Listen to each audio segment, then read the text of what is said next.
Before I talk about anything else on this show, I need to skip ahead. I'm not sure how long I can hold this in, so I need to talk about that segment. First and foremost, you know the one. Grado is about to be deported, so he comes out to say goodbye. And I wasn't naive enough to think that this was going to end with his irritating ass getting shipped back to Scotland as comeuppance for all the despicable things he's done in this storyline. But even in my worst nightmares, I could not have guessed the sheer volume of human feces that this company was about to dump on its audience. It's bad enough that they were trying to make us feel sorry for this douchebag after everything he's done. But when Laurel Van Ness came out dressed all sexy-like, not acting crazy anymore, and then got down on one knee and proposed to that bastard, I swear, you could have surfed my projectile vomit all the way to Universal Studios. Let's review everything that's happened here. Grado wants to stay in America, and his plan is to get an American visa by marrying a Canadian. So right off the bat, they're treating the audience like idiots. And rather than just tell LVN the truth and ask for her help, he takes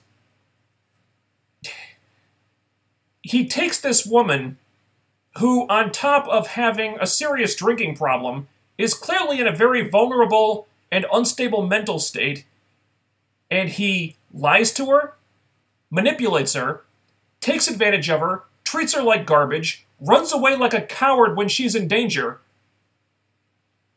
And not only does he not get called out on any of this by anyone, not only does he not pay any kind of comeuppance for it, not only is LVN not angry or upset about this in the least, about any of the crap he did to her, but he's the one who gets portrayed as the victim, and then she proposes to him.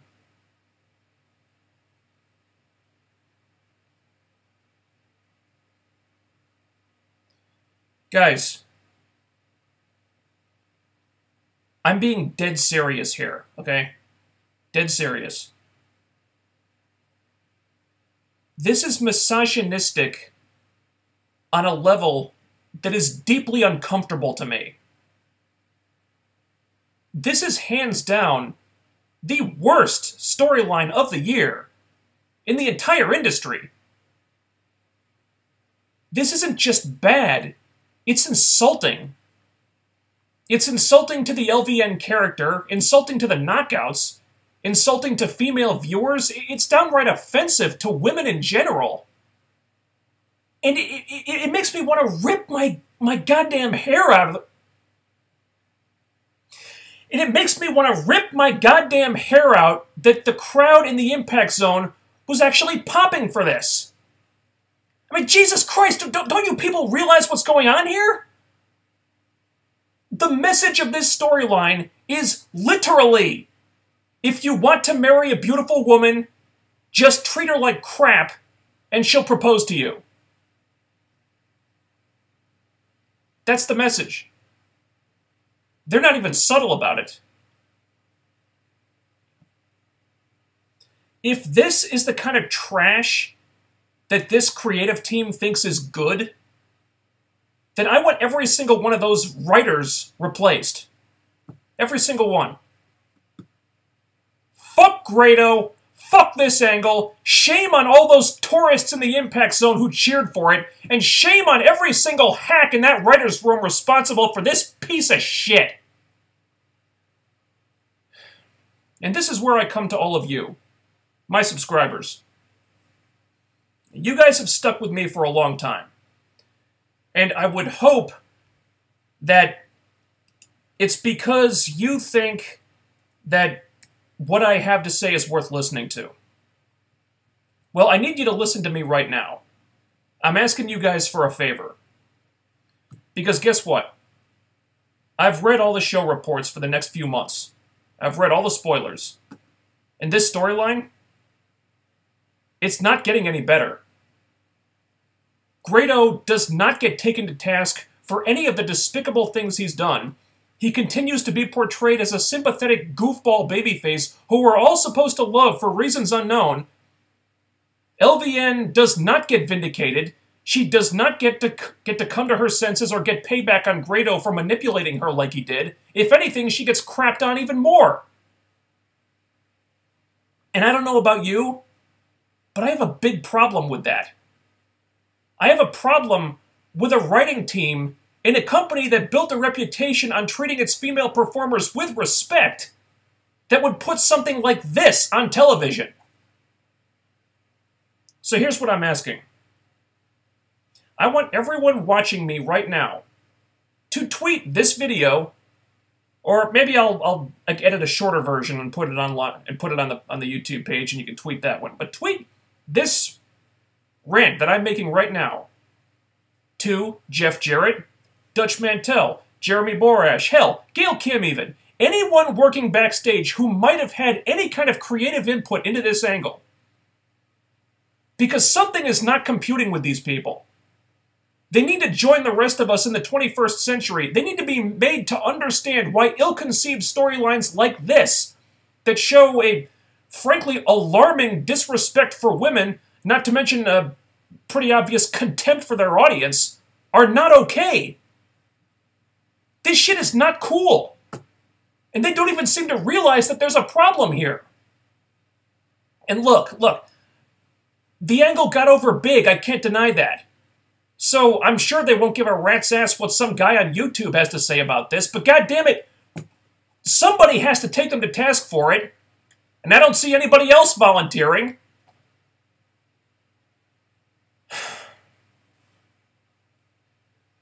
I'm sorry, it's just... This is so frustrating. I'm so... Watching this play out, it made me really angry. It's so tone deaf. It's like, well, no, Grado is not the babyface. He's not some sympathetic goofball hero. This is wrong, what he's doing to Laurel Van Ness. No,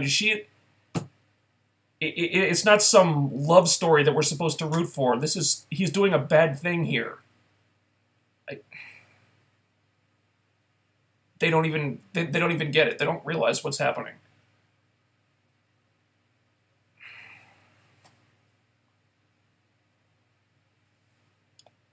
All right. So there's my rant. Maybe I'll cut together a shorter version, like a compressed version of just that rant and upload it later. So anyway, the actual show begins with a video of like some backstage pull-apart brawl that happened after the show last week. So we got American Top Team, stirring up shit backstage, and Jeff Jarrett's there, and they're getting into it with him, and then James Storm is there, and there's a big pull-apart brawl, and there's a whole lot of cussing, and to be honest, this part is actually really good. The actual angle itself last week was strange and awkward, and I didn't know what to make of it, but this part was really cool. It felt real, very spontaneous, not scripted or staged or anything. It actually looked like you were watching a real fight. It was really well done. And then they had to go and ruin it because they cut to American Top Team showing up at the building the day of this show, and they're shaking hands with Jeff Jarrett like all is forgiven. Like, what? What? And it actually gets worse later on. I'll get to it. But, yeah. American Top Team did something last week that by all rights should have gotten them arrested, and a week later you're just inviting them back in. May I ask why? Sanjay Dutt was banned from the building for weeks for doing absolutely nothing, and American Top Team get front row seats a week after they attack one of your employees. I don't get it. Quite honestly, that's really stupid. So, our first match of what would turn out to be only 2 matches on this show, actually. OVE come out and they beat 2 jobbers. I think it was the Heat Seekers. I think that was their name. And, yeah, this really should have been their debut match. They were more dominant. They treated the jobbers were booked like jobbers. They didn't get a ton of offense in on OVE. OVE just beat them up, and they won in dominant fashion. Surely the bookers can see how this would be a much more effective debut than what happened the week before, where they struggled to beat the jobbers and almost lost to the jobbers, actually. Yeah, this was better. So this was a nice bit of course correction for OVE here. Let's go more in this direction. This was better than what they did last week. So, good. I'm still not totally sold on OVE yet. Not sure how I feel about them. I need to see more. They seem like they're getting over a little bit, but time will tell. But, again, this was a step in the right direction for them, so good.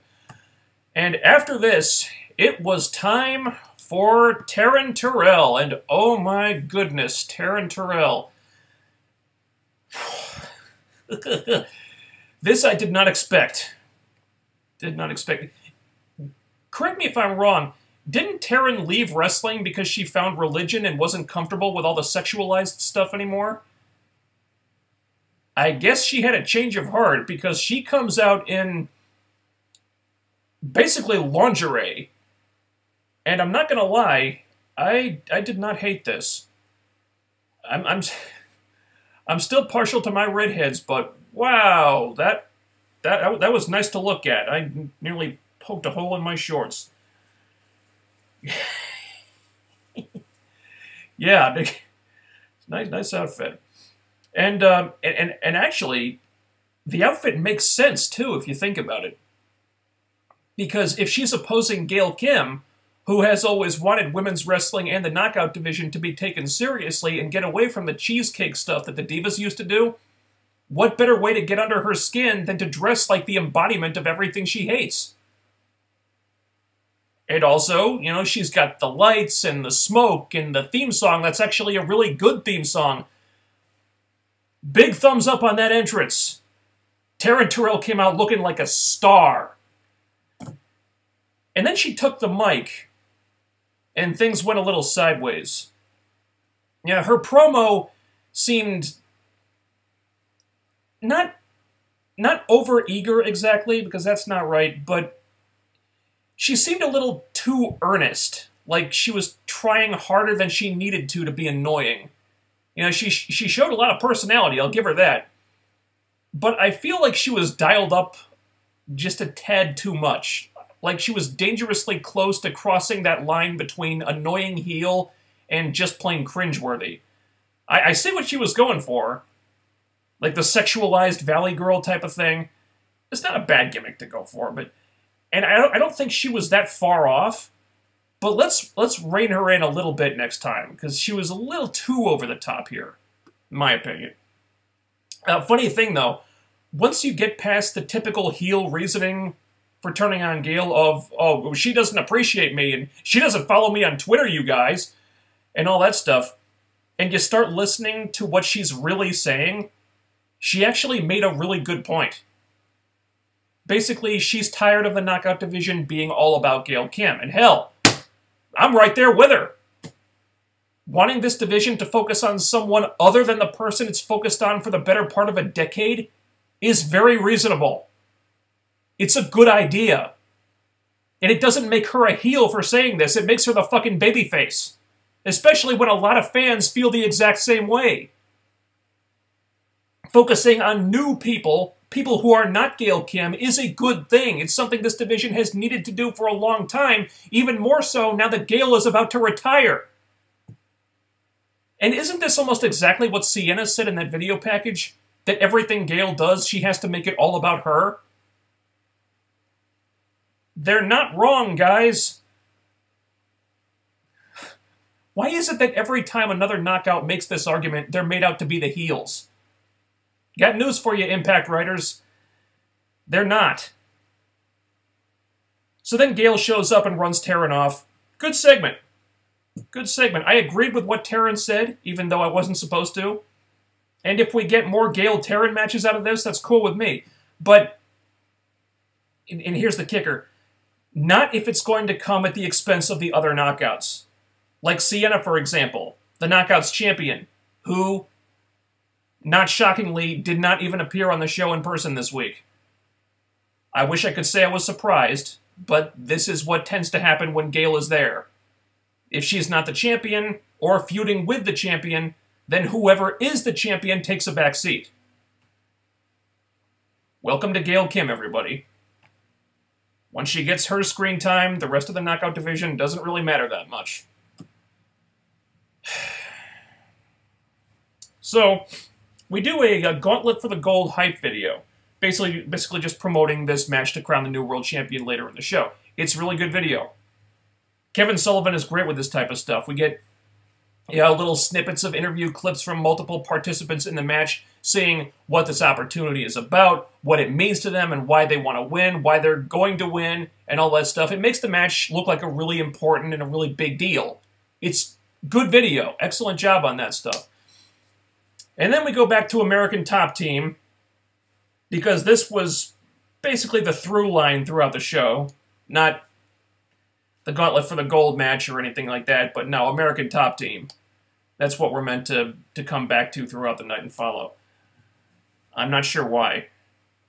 Anyway, American Top Team and Bobby Lashley confront Jim Cornette. So we still got a lot of stuff with the authority figures, but it's Jim Cornette, and he's way better than Bruce Pritchard. So it's not nearly as offensive as that was.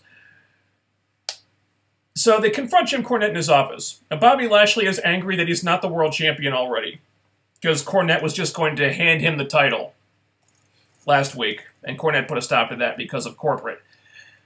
And, they talk about that for a little bit, and then they all pretty much agree that Lashley needs to choose one sport over the other, either MMA or pro wrestling. And again, I don't know why this is a thing.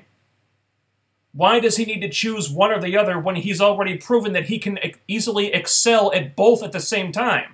Why does he have to choose? I've yet to see a compelling argument for why he has to choose. I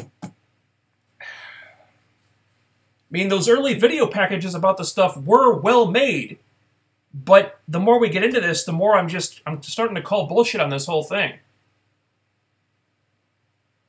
He's winning his fights. He's kicking ass in Bellator. He's coming off like very dominant runs as the world champion in this professional wrestling company. Why does he have to choose? He's kicking ass at both. I don't get it. So, Taya Valkyrie hype video. It's really cool. They're definitely playing up the Valkyrie thing. Like, it's not just a gimmick, like she's actually a Valkyrie or something like that. She's got the crown and like the big ornate coat and what have you. And she's talking about like the thunder of the gods and stuff like that. It's okay, all right, I'll bite. It's an interesting gimmick. I don't know how far they're going to take this, but I saw photos of her entrance in the show reports and stuff. It looks like they gave her a really cool entrance. It's a cool hype video for her. I'll bite. Let's see more. I like Taya. I still prefer Jennifer Blake at the end of the day, but Taya's a good talent. I'm not really sure what she's done in Lucha Underground, but I've seen some of her stuff in AAA, and I like that a lot, so yeah, bring on Taya Valkyrie. I don't know how the hell they're going to fit her in, because like I said, they just keep bringing in more people, and they're not exactly freeing up a lot of room. They're just cramming them in there, but I imagine they'll fit her in somehow. After that was the Grado angle. I said my piece on that. And after this, just like that, it's time for Gauntlet for the Gold. This 20-man Gauntlet Battle Royal featuring the best this company has to offer, which somehow includes Mario Baccara, Mahabali Shera, Falaba, and Richard Justice to decide the new world champion. Now, you guys know me. I'm not a big fan of these types of matches in general. As Gauntlet Battle Royals go, I guess I've seen worse. But it's pretty fucked up that those 4 guys I just mentioned made the cut, and yet James Storm doesn't when we know he was in the building, when Matt Sydal doesn't, even though this is just 1 week after he pinned Bobby Lashley in the main event of Destination X. And that just opens the floodgates. Like Santana from LAX pinned the world champion a little while ago. Why isn't he in this match? I don't know. And then there's other people who should have been in there too, but weren't. I mean, you explain it, because I sure as hell can't. I don't have a lot to say about the match, really. It was fine for the most part, I guess. I thought EC3's reaction to getting eliminated was legit the funniest thing that's happened on this show in weeks. And his interaction with Richard Justice was pretty funny, too. Hey, let's work together to eliminate all these guys! And then he nails him in the crotch. Classic EC3. Of course, this is where we saw the debut of Johnny Impact. John Morrison, John Hennigan, Johnny Mundo. Now, Johnny Impact.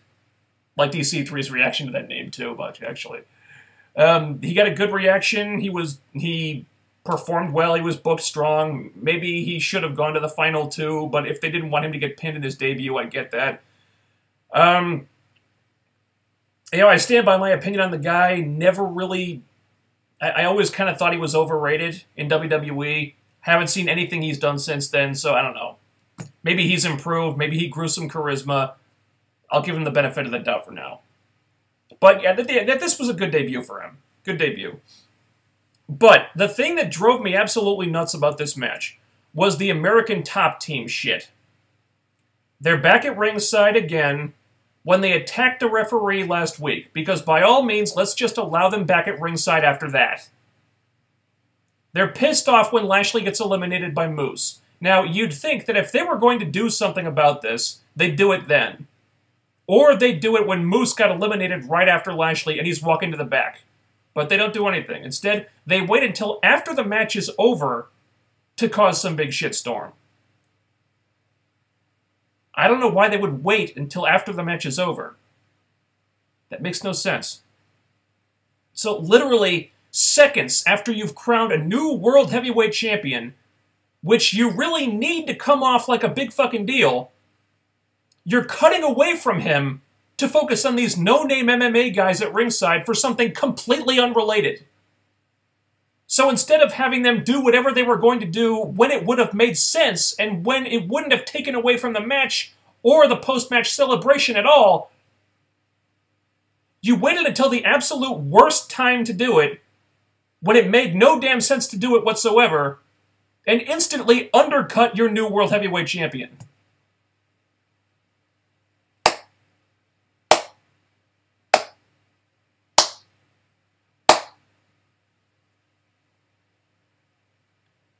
The idiocy it took to make that decision is baffling to me. And it really pissed me off because the new world champion deserved better. Because the new world champion is none other than the namer of dummies, the perpetual motion machine of badassery, Eli Drake. Oh, hell yeah! Hell yeah! I know this wasn't the original plan, but goddamn, I'll take it. That dude is a fucking star who has been criminally overlooked, misused, and underutilized for a long time. Him getting the title from out of nowhere like this with virtually no build-up is hardly ideal.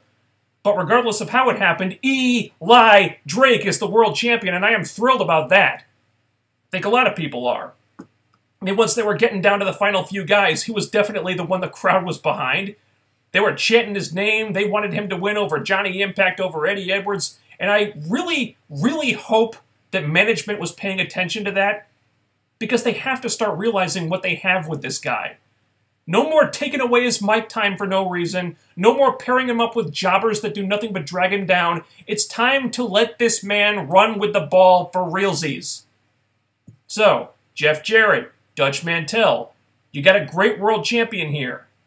The problem is, due to a lengthy period of bad booking and misuse, he lacks momentum and credibility. If you can give him that, this can work. But it's going to take a major commitment on your part. So don't fuck it up. And that means that when it's time to focus on him, you focus on him, not American Top Team.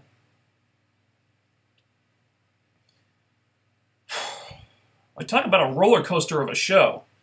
The highs were really damn high, and the lows were so low they were burrowing through the center of the earth. The company finally got behind Eli Drake. They also pushed Grado in an angle that made me want to murder everyone within 100 yards of me. That American Top Team brawl backstage that opened the show was awesome. Then they undercut Eli Drake as the new champion at the end, and that was asinine. There was some stuff in the middle of the road, too. OVE took a step in the right direction, and Taryn Terrell's entrance was fantastic, though her promo was slightly off-putting. So this Impact was just all over the place. So, was there more bad than good, more good than bad? Honestly, I don't know. As much as I loved Eli Drake becoming the world champion, that Grado angle was absolutely appalling. A great show, a terrible show, frankly, it was both. That's about as specific as I can get.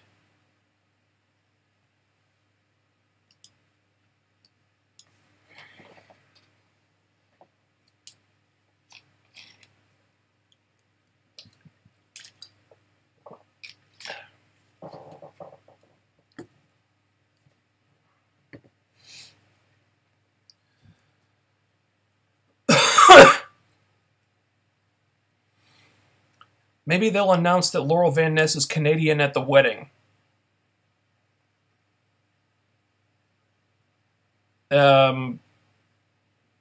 Slight spoiler alert here, but I don't think that's they have any plans to bring up the fact that she's Canadian.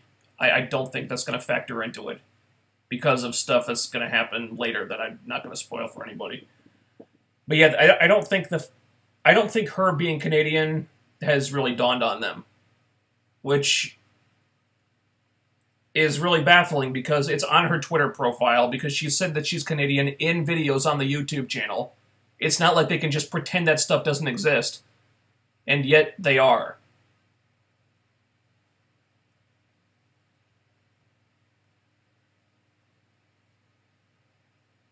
This gets under my skin so much.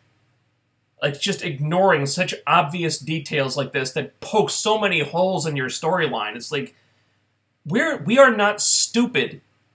The audience is so much more sophisticated than it was, like, 20 years ago, 10 years ago, even 5 years ago. They can't do stuff like this.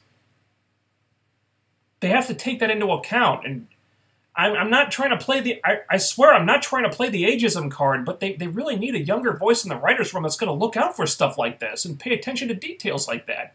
They just don't have they don't have a person who does that right now, and it shows.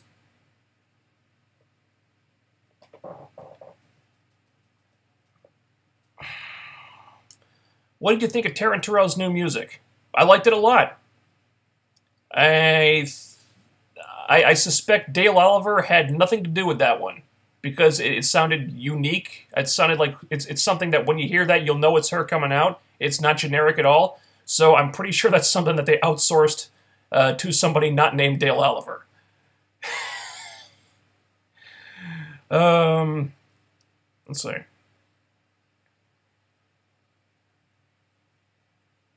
Don't even watch GFW. All my knowledge comes from here in OTRS Central, but just hearing about this show makes me want to bash my head against a wall.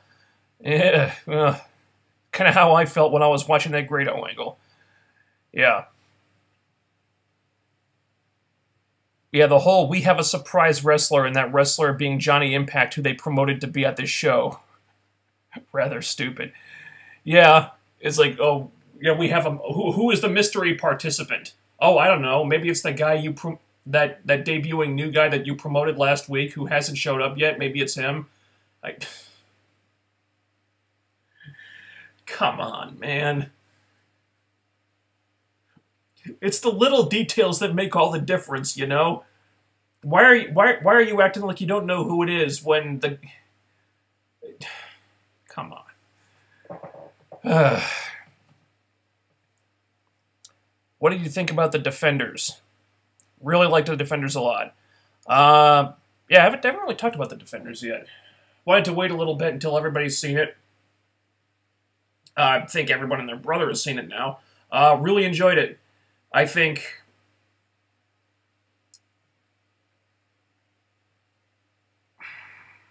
Where do I start?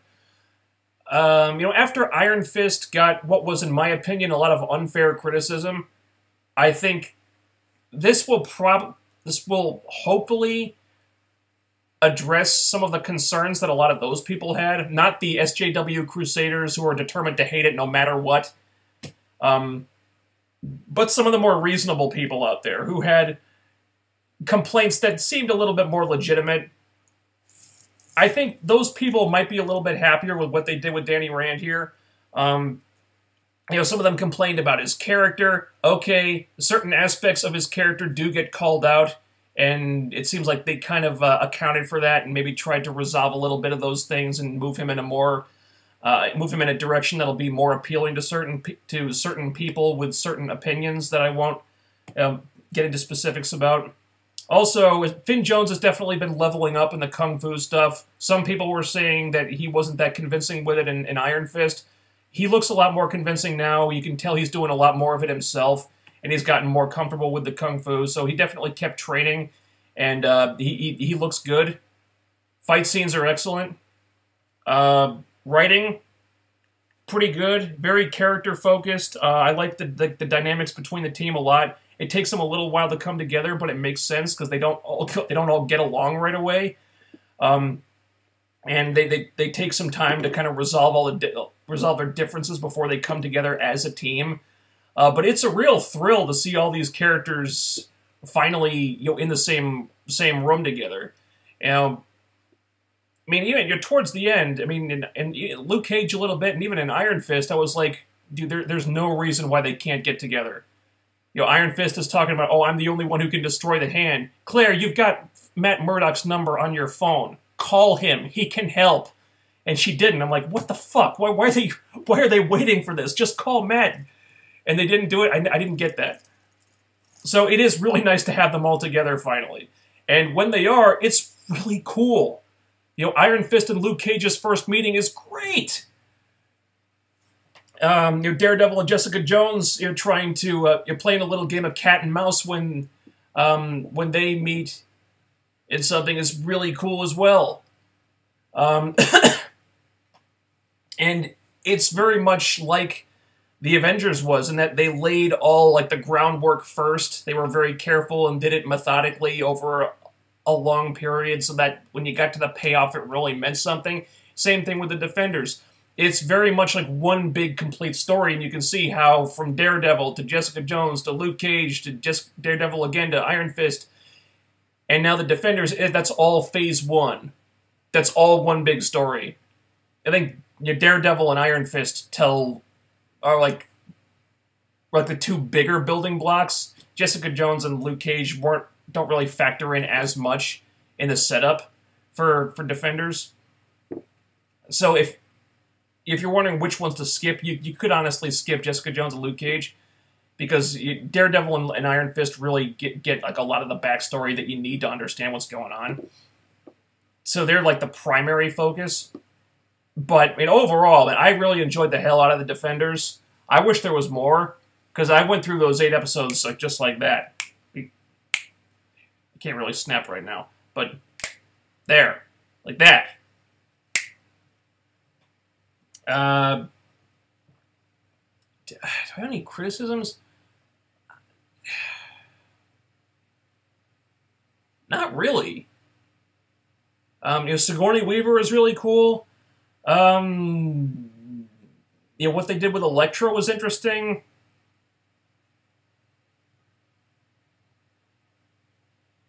Fight scenes are awesome. I don't really have any complaints about it. Not really. Yeah, watch the Defenders. It was great. Let's see.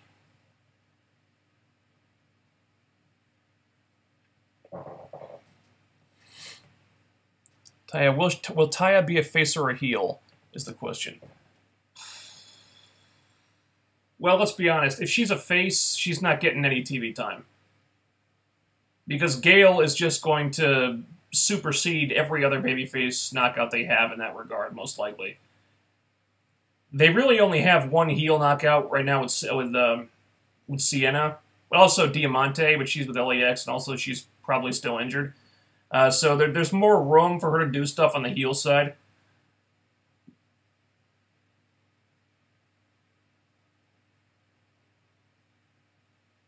Why was the GFW crowd saying, "Please don't go, Grado"? I don't know. I don't know. The only thing that makes sense to me is that the Impact Zone crowd doesn't see backstage segments. Like they don't air all the backstage pre-tapes during the show. I think people who've been to the show have told me this. So maybe they're not getting the full context of this storyline. Or maybe Grado is just really good at like working a live crowd to make them feel what he wants to feel. I don't get it. What he's been doing to Laurel Van Ness is not good. Lying, manipulating, using her. Won't even protect her when she's about to get her ass kicked. Won't help her out when she just helped him out. He's a horrible person. And she's clearly not in her right mind. What is happening is not a good thing, and people are cheering for it. I don't understand. I don't understand it.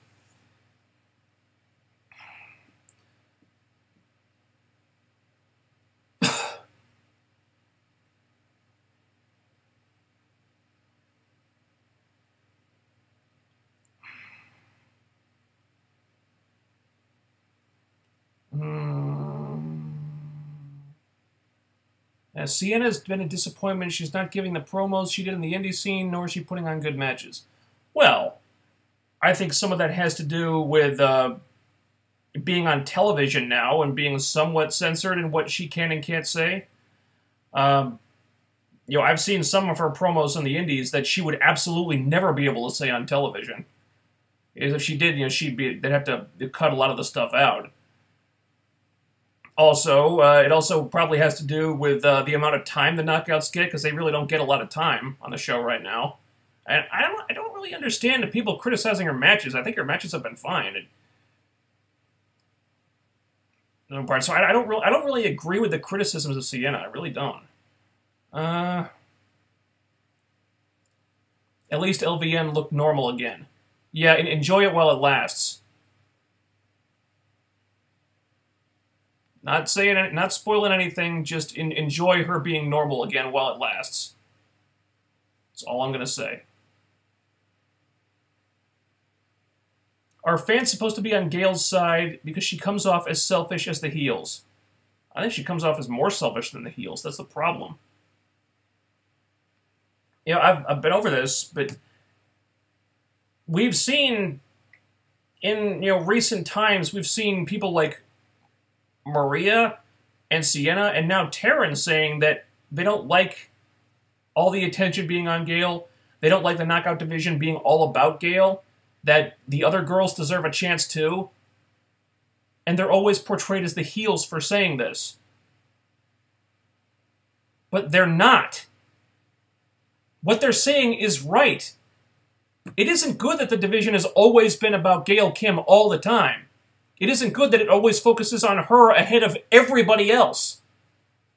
That's why I was enjoying the knockout division so much for the last 8, 9 months, however long it's been, while Gail was out injured. Because the other girls were actually getting a chance to shine. And look how much progress was made during that time. Rosemary and Allie became breakout stars. Sienna and LVN made a good deal of progress. They got a lot of attention. Okay, some people haven't enjoyed Sienna. Okay, but at least she got an opportunity that I guarantee you, she wouldn't have gotten if Gail had still been there. That's all progress that would not have happened had Gail been there, because if she had been there, all the focus would have been on her. All those other girls would have been secondary. So the only time they can make real progress is when Gail isn't there. I don't say that to shit on Gail. I say that because it's the truth. and it's not the way it should be. So when the heels say that Gail wants all the focus to be on her, you know, they're not heels for saying that. They're just telling an uncomfortable truth. And it doesn't help that Gail she's kind of a bad babyface. I mean, as long as she doesn't say anything and just focuses on wrestling, you know, people will cheer for her. But, man, when she gets on the mic, she does not come off like a babyface at all. She never has. I mean, all the years she's been doing this, she still can't cut a good babyface promo. Yeah, she just comes off heelish all the time. I guess she's a much more natural heel than a face, but, you know, at a time when we're supposed to be very sympathetic towards her, she's not helping herself. So it was good that she didn't try to refute Taryn's comments on the microphone this week. She just ran out and tried to beat Taryn up and ran her off. Didn't say anything. Okay, that's kind of what she needs to do.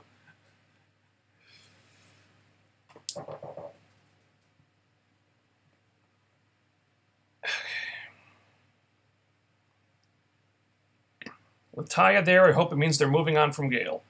Yeah, right. Well, they're going to have to move on from Gail. She's retiring at the end of the year, or so she says. So whether they like it or not, they got to have a safety net. They got to be ready to hit the ground running when Gail leaves, because that crutch that they're used to walking on with this division, that crutch is gone. They got to be able to walk without it. Yeah, they've needed to prepare for the day when Gail leaves. They've needed to prepare for that day for a long time. And they just didn't do it. They didn't do it until they were forced to last year when she got injured. Was it too little too late? I don't know. We're going to have to wait and see on that one. OVE didn't impress me so far. Okay, I can see that. I can definitely understand that after their debut match. Like I said, I think their match on this show was better. It was booked better. They looked more dominant, and so we'll see. It was a step in the right direction, but I don't know. I'm not sold on them either yet. I'm gonna have to see more of them. Yes, Grado is wrong for what he's doing. Thank you. There's somebody who agrees with me on this. I mean, a couple weeks ago, it seemed like JB was kind of in the same boat. He's like, he was really struggling to not agree with Josh. Josh was saying, oh, he doesn't love Laurel. He's just trying to stay in America. He's manipulating her. And JB is saying, well, what Grado is doing to Laurel Van Ness. Well, after everything she's been through, I mean, obviously it's a very delicate situation, but no, JB, it's not a delicate situation. What he's doing is wrong. He's a bad person to do something like this. It's not delicate. It's not a gray area. He's a bad guy. She is a victim. That's what this is. And the company is portraying it as if he has done nothing wrong. This is a problem.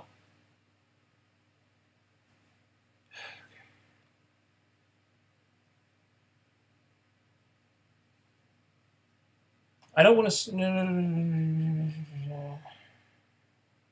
Taryn's reason for turning on Gail was the truth.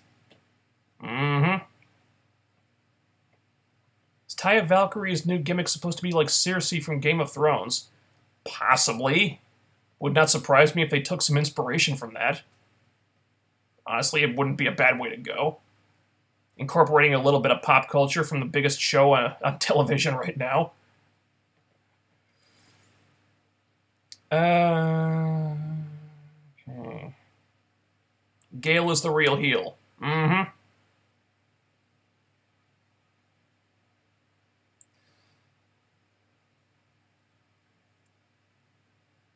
When the heel is treated like the face, you have some problems. Mm-hmm, yeah.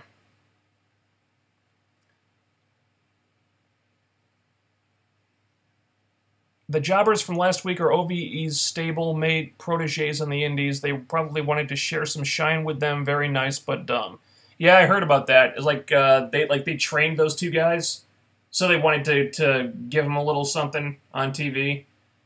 You know, it's an admirable thing to do, but OVE kind of shot themselves in the foot by doing it.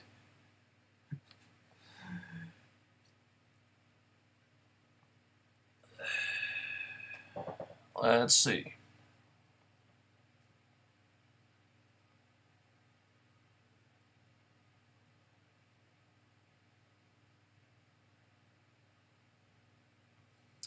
Big Bad Mama and Grado, why are they getting so much TV time? Well, Big Bad Mama's getting TV time because she was in GFW before GFW merged with Impact Wrestling. So it seems like anybody who was in GFW, Jeff Jarrett's got a spot for them, and he's going to push them. Because nepotism, cronyism, whatever. And Grado, I don't know. I don't get it. The argument I always hear is that he has a big following in the United Kingdom, and that might be true, but him having a big following over there sure as hell didn't stop them from losing their UK TV deal for a while. So, I think his importance has been largely overblown. Now, people seem to like the guy, I can't deny that. He gets a reaction. I don't understand how or why, but people react to him. But you know, people react to a lot of people. The fans react to a lot of people. Not every single one of those people deserves to get pushed. Santino Marella got a reaction, but focusing on him to a huge extent was probably not have been a good idea. In small doses, okay. But don't push somebody beyond their means just because they get a pop, you know? Can Taya shove a spear up Grado's ass? We can only hope. Honestly, I would prefer it if LVN shoved a spear up Grado's ass, because she's got to get vindicated. I mean, I don't think it's going to happen, given the direction that they're taking this, but she's got to be made to understand that what Grado did to her was a bad thing. I mean, her proposing to him is such bullshit. It's like, does this woman not have enough mental acuity to understand what's happening here? I mean, they basically came out and said, yo, I couldn't get a green card. All this stuff I've been doing was to get a green card so I could stay in America. So right there, Laurel should know that he didn't really like her. He didn't really have any feelings for her. He was just using her so he could stay in the country, and then she comes out and proposes to him anyway. Why? Does this woman have no agency of her own? I have so many questions about this.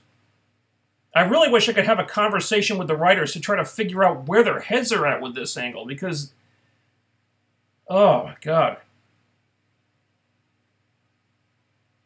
It's frustrating to me almost to the point where I can't even speak properly about it.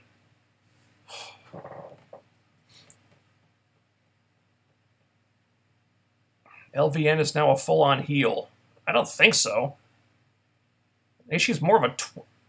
She's probably closer to being a babyface at this point, or at least that's how they're treating her.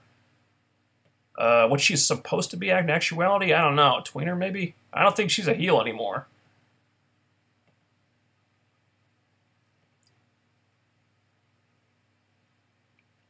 Let's see.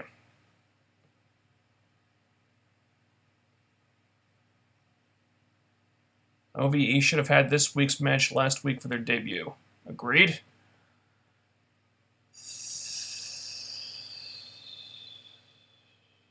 Seidel has a title, a match impending, so they probably didn't want him to lose. Well, they put Johnny Impact in there. I'm sure they didn't want him to lose either. It's not like he'd have to get pinned or anything. He could get thrown over the top rope. And the fact that Seidel wasn't in this match really didn't make a lot of sense. Because there's people clearly below him on the totem pole that were in there. And Seidel didn't have anything else to do in this show. So he grew charisma. Trust me, my fear is that a poor script will hinder his ability on the mic. Okay, all right. So if Johnny Impact grew some charisma, okay, good. I was concerned about that because I didn't see much charisma from him in WWE, but I haven't seen anything he's done since then, which has been a couple of years now. So that's a lot of time for him to improve. If he grew some charisma, good, good. I'll wait and see what happens. All respect to JJ and Dutch, but please make all these matches, including championship matches, end with clean finishes, no bullshit finishes. All right. Look, I'm not like a super purist or anything. Okay, I don't need every single match to end in a clean finish. If you want to do some screwy finish or DQ finish or whatever, that's okay. But just don't make, as long as you don't make that the norm. Because some bookers in the past, not naming any names, but some bookers in the past have made that the norm, where every single match has to end in some bizarre WTF finish that makes no sense at all. It's when those things become the norm that happen all the time, that's when it gets aggravating. If you have enough normal finishes so that the crazy bullshit what the fuck finishes are like, so that they stand out when they happen, so that they mean something, so that they're unusual and not something that happens all the time, that I think is okay. But it's a matter of doing them sparingly.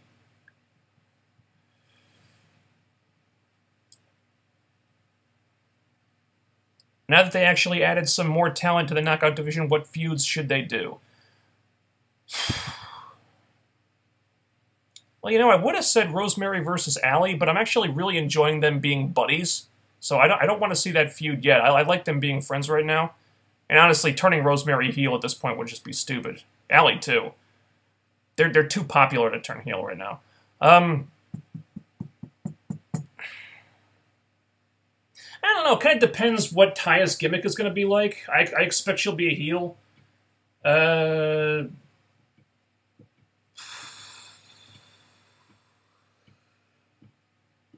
think Taya versus Rosemary could be cool.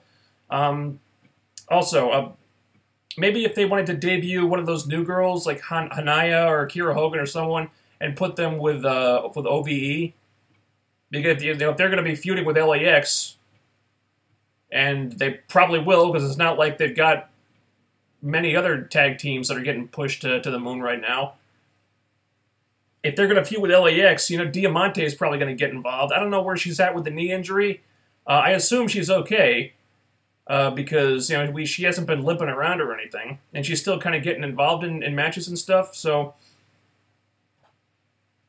if Diamante is well enough to get physically involved up to a point, they could, you know, debut a new girl, put her with OVE, and have that be a thing.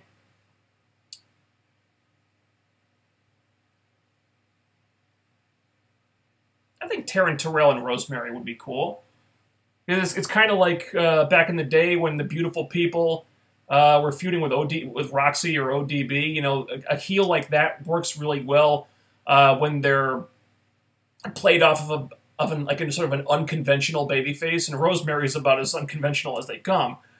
So I think that could be really cool. That could be a really cool feud. You know, Taya and Allie also, that'd be really nice.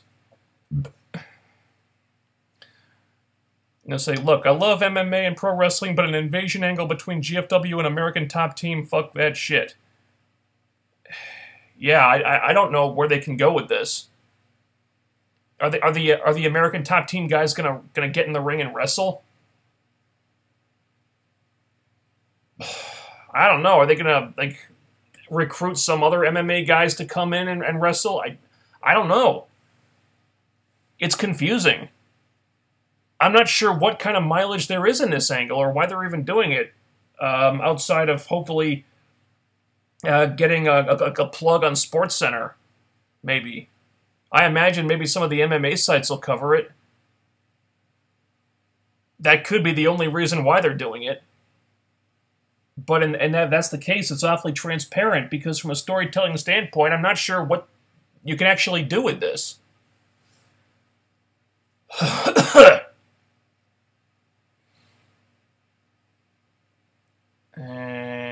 whole crap load of new comments just unloaded into the chat room here.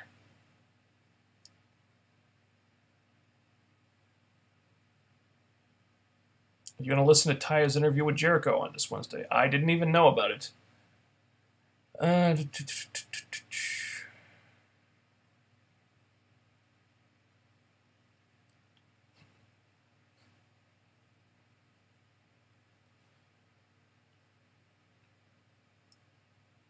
Grado can't go back to ICW since it was a loser leaves ICW match.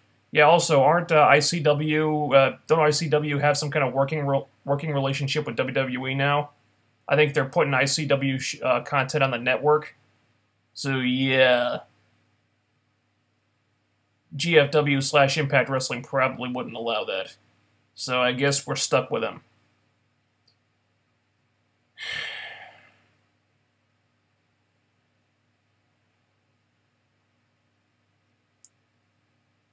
Let's see.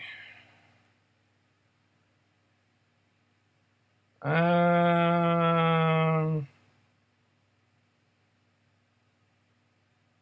you like the music from Run the Jewels that was used for Marvel shows and movies? I don't know who Run the Jewels are, to be honest. I tend to like the musical score from a lot of the Marvel media. I've got some of those scores actually. I have the Daredevil, the score from Daredevil season 1, the musical score. I have the score from Jessica Jones. I have a bunch of the tracks from the scores from Iron Man 1, Iron Man 3, the score from Doctor Strange. I have this couple of the tracks from the Avengers. But that's like from music from the composers and stuff. I don't know who Run the Jewels are. Let's. What do you think about them losing Low-Key, the Pope, and Tyrus? It's unfortunate that they lost Low-Key, especially in the position he was in. But it just kind of shows that they didn't really have any big plans for him beyond the world title match with Alberto El Patron, because apparently they wanted to put him back in the X division, and he wasn't really having it. He wanted to stay in the world title picture, and it's like, oh wait, that's not really what we were doing. So I guess the plan was to just give him a world title shot against Patron, and then he's just back to doing what he was doing before. So I don't blame him for not being interested. It's like he's done everything he can in the X division. Why would he want to go back to that? So it kind of sucks that he's leaving, but I get it. The Pope kind of sucks. I enjoyed him on commentary. He was the only commentator they had currently that had some energy and really sounded excited. He was a lot like Don West in that regard. So it sucks that he's leaving. I think the commentary will be worse for it. And Tyrus, he can leave. He added nothing to the show. Absolutely nothing. That's a great addition by subtraction. Don't let the door hit you in the ass on the way out, Tyrus. And I think it's hilarious that he was trying to play hardball with them. Yeah, he's unhappy with his creative direction, so he's sitting at home until they use him like he thinks he deserves to be used. Like, dude, who the fuck do you think you are? But you think you're John Cena or The Rock? That you can make these kind of demands, that you can hold the company for ransom or whatever until you get the star treatment? Dude, you are not a star. You've never been a fucking star. You're never going to be a fucking star. It's hysterical to me. So he cuts this promo on social media and say, oh yeah, I'm not showing up until they treat me like I deserve to be treated. Then Jim Cornette comes out, throws some shade at Tyrus in a promo, and then we find out that Tyrus got fired. Bye, Tyrus. Please don't come back. Funk is on a roll. You can roll your funk right on out of here. Dumbass. Good riddance. Luke Cage versus Hulk. Who would win? Oh, Hulk would win. Come on. Because he's the fucking Hulk. Hulk is strongest one there is. Luke is strong, but he ain't Hulk strong. What do you think of a Joker origin movie? Not a DCEU movie? Yeah, I don't know what they're talking about with that. But Joker origin movie, my initial thoughts are it's a bad idea. And it's something they're done as just for a cash-in. I think one of the most interesting things about the Joker character, and this is something that Christopher Nolan understood perfectly, is that you don't really know what he's about. You don't really know where he comes from. You don't know what his origin is. He's a mystery, and that's what's so compelling about him. It's one of my favorite parts about The Dark Knight, is when the Joker was always telling that story, hey, you want to know how I got these scars? And he tells a different story every time, and you're wondering, oh, is there any truth to this? Is he just making stuff up to mess with people? You don't know, and you never get an answer, and that's what's so brilliant about it. There are certain things about the Joker that are just left up to the imagination, because there's no way the truth could ever be as good. Once you take away the mystery, you've kind of taken away the most compelling thing about him. So a Joker origin movie, I'm not on board with that. I'm sorry.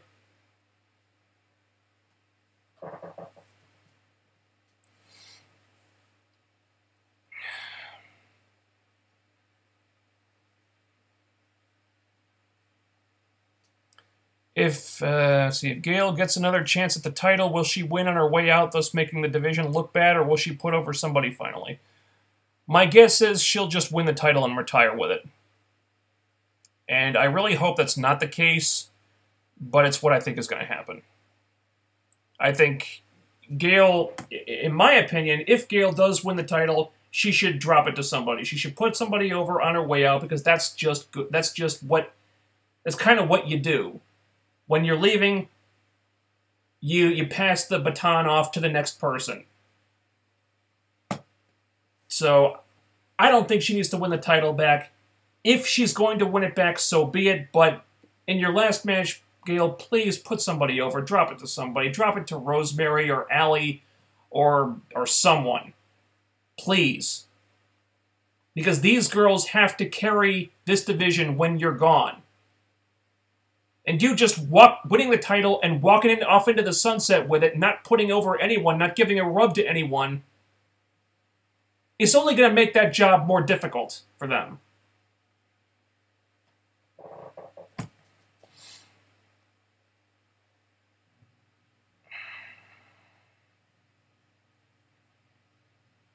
Johnny Mundo has improved massively since WWE. Okay, good. Good. I'm happy to hear that.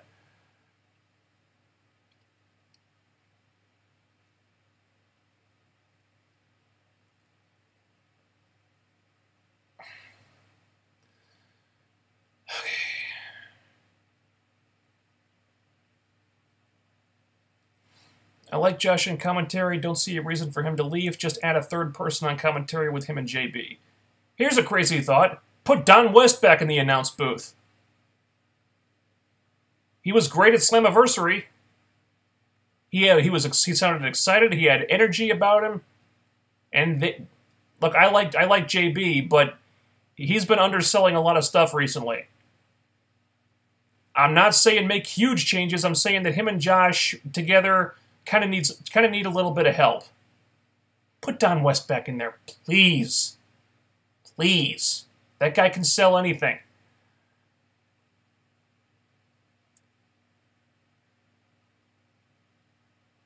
One of the benefits of Gail being back is that the knockouts will actually get more than 2 minutes of ring time. Yeah, maybe. But that time will be devoted to Gail, the woman who's retiring.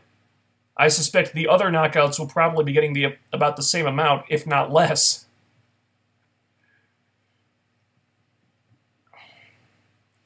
Thoughts on Daniel Bryan wanting to return to wrestling next year? As somebody who cares about Daniel Bryan's health, I would probably tell him not to do it, but if the doctors are saying he can, and he thinks that he's come up with a way to tweak his style so that it'll be safer for him to wrestle, then what the hell, dude? Go for it. I mean, you got enough money that you don't need the WWE paycheck anymore. So if he wants to go back on the indies and wrestle more, all right. I just urge him to stay safe, not try to kill himself, because he doesn't need to be doing that anymore.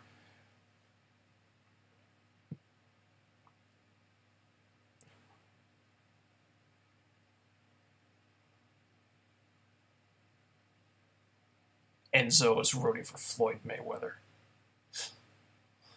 Of course. I hope Conor knocks Mayweather out in the first round. Probably won't happen that way, but you know, the odds are kind of against it, but that's what I hope happens.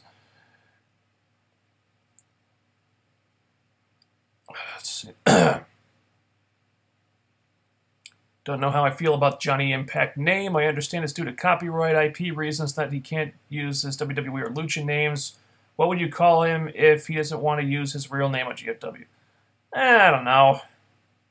I think Johnny Impact is kind of silly, but I think Johnny Nitro sounded kind of silly. John Morrison sounded kind of silly. And Johnny Mundo, I guess, was alright. I don't know. I guess it's kind of a callback to the Johnny Nitro thing. It's kind of silly, but hell, Dolph Ziggler is a silly name too, and people don't really think about that anymore. Impact went from Raquel and Brandy Rhodes to Taryn Terrell and Taya Valkyrie. Yeah, that's much better. Yeah.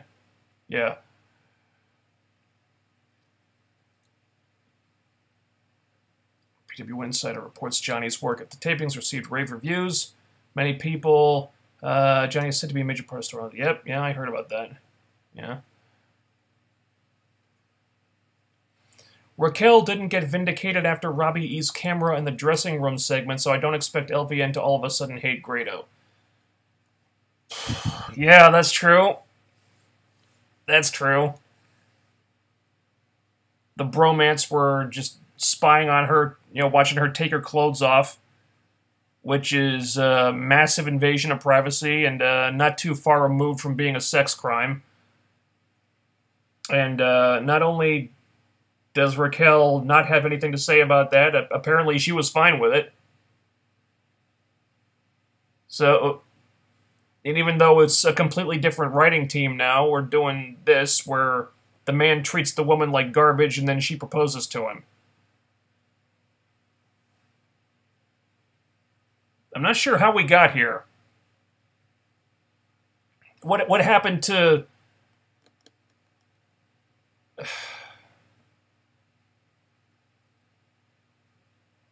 I don't know. It seems like there's a mentality that in the company that needs to change. So things like this, when things like this happen, the woman is allowed to have an opinion on it. It is allowed to be upset and is allowed to fight back.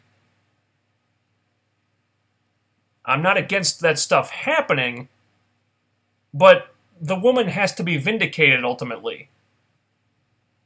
Otherwise, it's kind of like they're just kind of being victimized.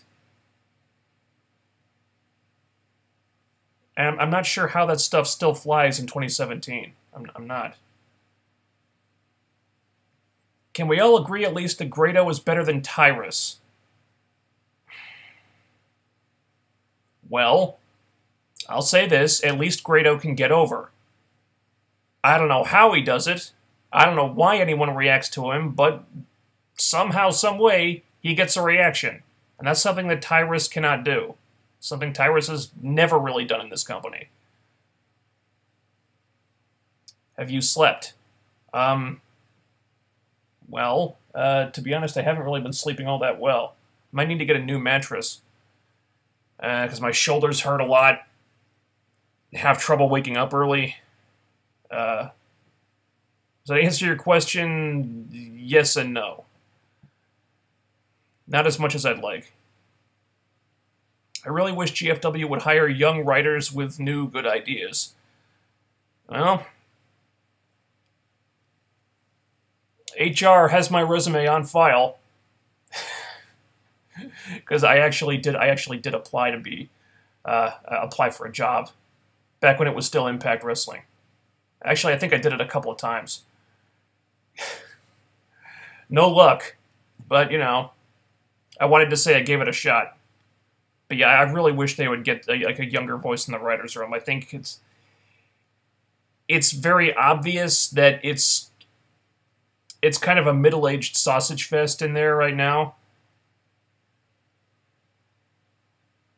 And the people they've got, and no disrespect to Dutch, I got no personal beef with Dutch, but it seems like they're a little bit out of touch with what the younger demographic wants. And they're not really in touch with a lot of the modern sensibilities. Like, you know, if it's a women's revolution, then you can't really be doing stuff like this Grado LVN stuff. You just can't. You know, if Grado was going to treat the woman like shit, the woman needs to fight back. And he shouldn't be portrayed as a good guy for doing all that stuff that he did. That's not cool. It's not right.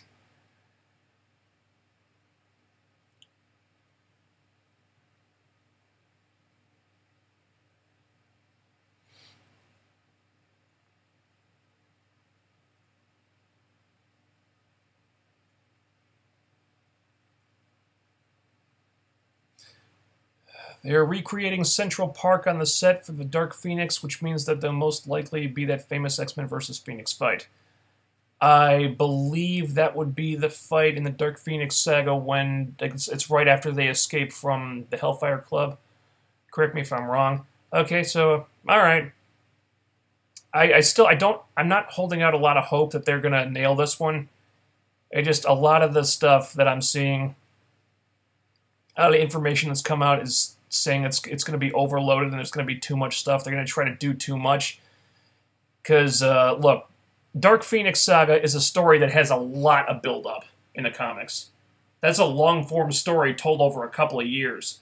So if you're going to do that story justice in the movies, you're already going in without the build-up. So I think the best way to do this justice is just to boil it down, condense it down to its most basic story and character elements. So anything that you possibly can take out without losing the essentials of the story, it's probably a good idea to do that. But I'm hearing a lot of stuff that is making me nervous. Okay, they're doing, I think they want to do the Shi'ar, they want to put the Shi'ar in there. Okay, look, if you're being brutally honest, you could probably do Dark Phoenix without the Shi'ar. Because it feels like they're starting to get too impressed with themselves. They're trying to do too much. It's commendable that they want to stick to the comics with that, but honestly, you can do it without the Shi'ar. You really can. And I mean, this story is out there enough without bringing in this race of avian aliens coming. And what are they going to fight on the moon again now? I don't know. Well, they can't really do the Hellfire Club, because they already did that. But I heard they want to put Dazzler in the movie. Honestly, you could take Dazzler out. It might be cool to see her, but still, she's not like she's essential. It would really be nice if they could make a good Dark Phoenix movie.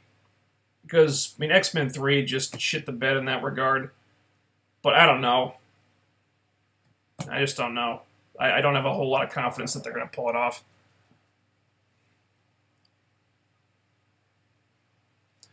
The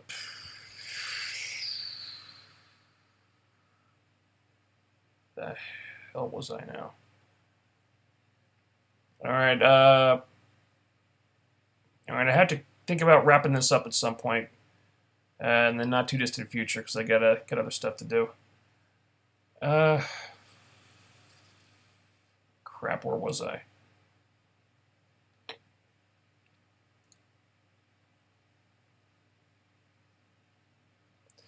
Have you seen the new Tick and DuckTales shows? No. Not really interested in the DuckTales one, although I did watch the original show as a little kid. I haven't seen the Tick. I want to see the Tick. I don't have an Amazon Prime membership yet. I'm going to have to try to find it somewhere. But I'm really excited to see the Tick. Love the Tick. I watched a couple of the old episodes of the cartoon show on YouTube the other day. It's still really entertaining. Okay.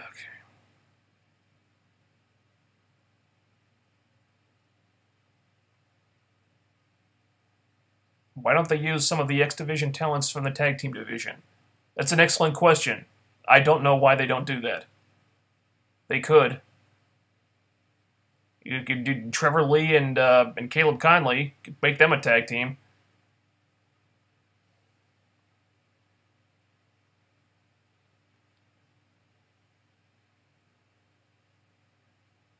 Ava Story, if she's on the roster, should be a Maria type of character. Well, does Ava Story have the mic skills to pull that off? I don't know. We haven't really heard her talk much at all. I would suspect that she's probably not ready for a spot like that. Thoughts on Enzo in the Cruiserweight division? Don't really have any. He doesn't wrestle like a Cruiserweight.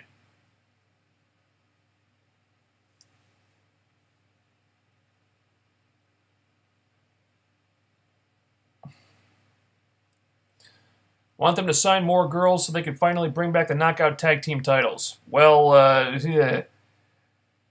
I don't think there's much chance of that happening, and honestly, the way they dropped the ball in the Knockout Tag titles the first time, I'm in no hurry to see them come back. Plus, they'd need at least twice the number of girls they have now for a real tag team division. And it's not like they're getting enough TV time to do it justice. They barely have enough TV time to do the Knockout Singles title justice. They need at least twice as much, which they're not getting. If they got a second weekly show, maybe. But it doesn't seem like that's in the cards right now. That would be so stupid for her to win the brand new Knockouts title and then retire. So fucking stupid. Okay.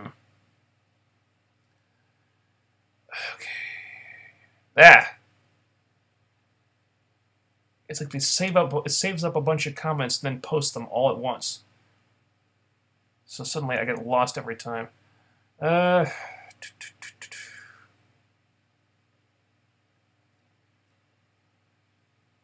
Spoon.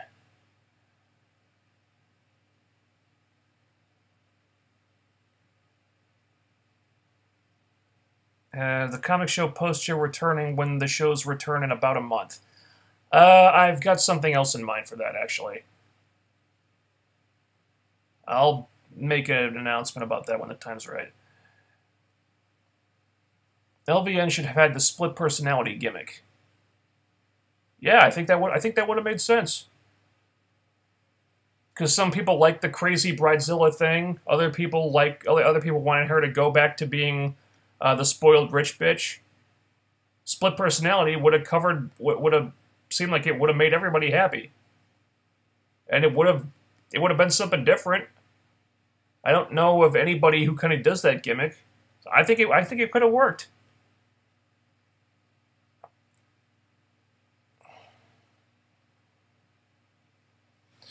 Do you think they should consider doing away with the separation of men and women and do intergender wrestling? Not as a regular thing. But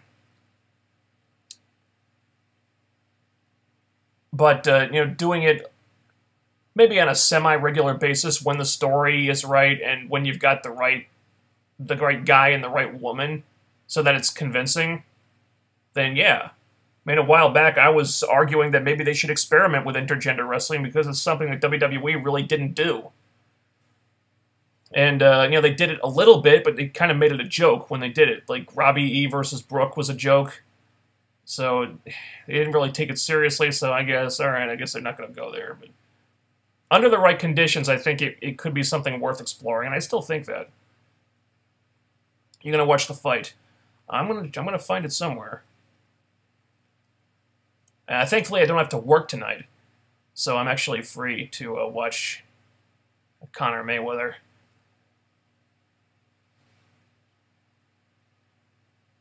Wow.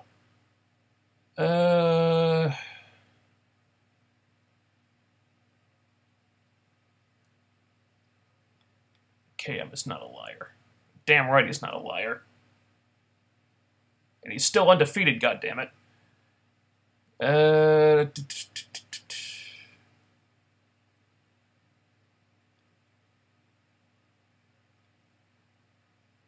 Thoughts on Michelle Pfeiffer as Hank Pym's White in the Ant-Man sequel?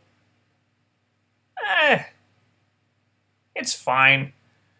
I'm not really a Wasp fan, Janet Van Dyne fan.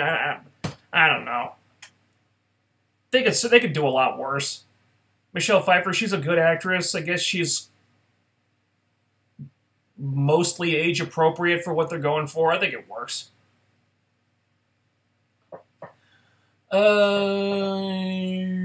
Anything else here? Nah, I guess that's about it. All right. Yeah, wait. I like that they have foreign talent, but they need to integrate them into storylines. Well, yeah, if they're going to use them. That's one of the big problems they have. Okay, this is going to be the last one before we wrap this up. It's one of the big problems they have with this current creative team. It's like they bring in these foreign talents from other companies, and they don't really integrate them into any storylines. In fact, storylines in general have kind of been minimized lately. But you bring in somebody like a Marufuji or an Ishimori, and you put him in matches, but you're not really doing anything with him for the most part. Okay, Marufuji had a title match, and now he's just like a place filler. And sometimes you put them in these random international showcase matches where you have two guys from the main roster having a match with a guy from AAA and a guy from Pro Wrestling Noah for no reason. It's like, why is this match even happening? I don't know. If there's not some storyline dictated reason to do it, then why is it happening? Because if there's no storyline, then you're pretty much just pissing screen time down the toilet. And that's no offense to the wrestlers, but nothing should happen without... Nothing on the show should happen for no reason. That's my philosophy. If it's on the show, gotta be a reason for it to be there. That's why storylines are so critical. Alright. Run the Jewels is a hip-hop group. This music is really good. Alright. Didn't know who they are. Okay, so that's going to be it. Thanks for joining me, everybody. Tweet that rant to Jeff Jarrett, Dutch Mantel, JB, anyone who might have creative input. Because they need to know about this. I might do a condensed version, just cut that part out and just post it by itself later on. So yeah, that's all I got. And thanks for joining me. Enjoy Conor Mayweather tonight. And I will talk to you guys... I'm working next week? Next weekend? I don't think so. Yeah, I guess I'll talk to you guys next weekend. Over. Out. See you later.